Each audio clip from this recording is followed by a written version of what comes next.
Un petit avertissement pour les francophones du monde entier. Dans certains pays, ce nombre-là se dit 90, mais dans d'autres pays, on le dit 90. Lequel de ces angles mesure 45 degrés?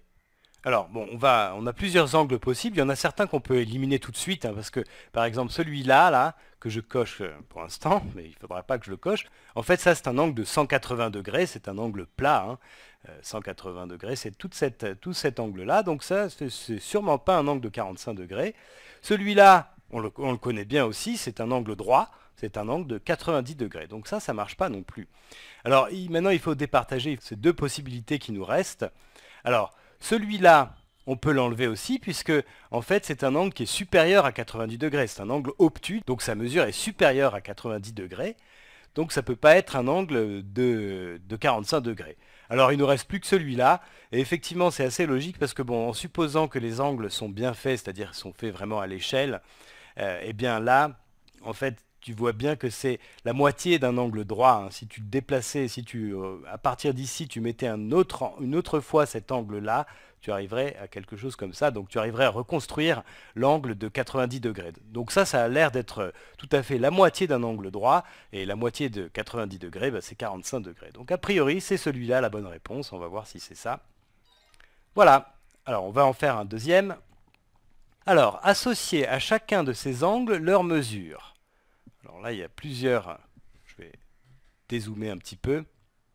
Voilà. Alors là, on voit un peu tout ce qu'il y a. Donc on a ces mesures et puis ces angles. Et il faut qu'on déplace, qu'on associe à chaque angle à sa mesure. Alors, on va commencer par ceux qui sont simples. Là, celui-là, c'est un angle plat, hein, c'est un angle de 180 degrés. Donc, on va le mettre à sa place, c'est-à-dire ici, en face de 180 degrés. Ensuite, bon, il y a cet angle-là qu'on connaît bien aussi, c'est un angle droit, hein, avec le codage qui indique bien l'angle droit. Donc c'est un angle droit, c'est un angle de 90 degrés. Alors on le déplace ici, voilà, 90 degrés. Ensuite, il nous reste ces deux-là à placer correctement. Alors, il y en a un qui doit mesurer 30 degrés et l'autre 135 degrés. Alors là, c'est pas très difficile de les distinguer, de savoir lequel est celui de 30 degrés, parce que 30 degrés, ça indique un angle inférieur à plus petit que l'angle droit, hein, donc un angle de mesure inférieur à 90 degrés, un angle aigu. Et l'autre, 135 degrés, c'est un angle obtus, donc c'est un angle plus grand qu'un angle droit. Donc voilà, là, l'angle aigu entre ces deux-là, c'est celui-ci. Donc c'est celui-là qui est l'angle de 30 degrés. Alors là, ça a tout décalé. Donc maintenant, on va juste intervertir ces deux-là. Celui-là, c'est l'angle de 135 degrés, forcément, puisque c'est le dernier qui reste.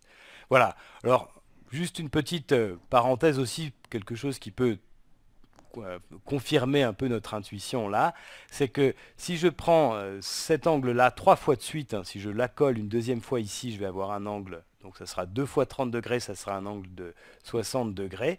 Et si je le remets une troisième fois, ici, je vais obtenir un angle en tout, ça sera un angle de 90 degrés. Donc un angle droit. Donc là, on voit, enfin a priori, ça c'est bien un tiers de l'angle droit. Donc un tiers de l'angle droit, c'est 30 degrés. Donc voilà, ça doit être bon. On va voir si c'est ça. Voilà.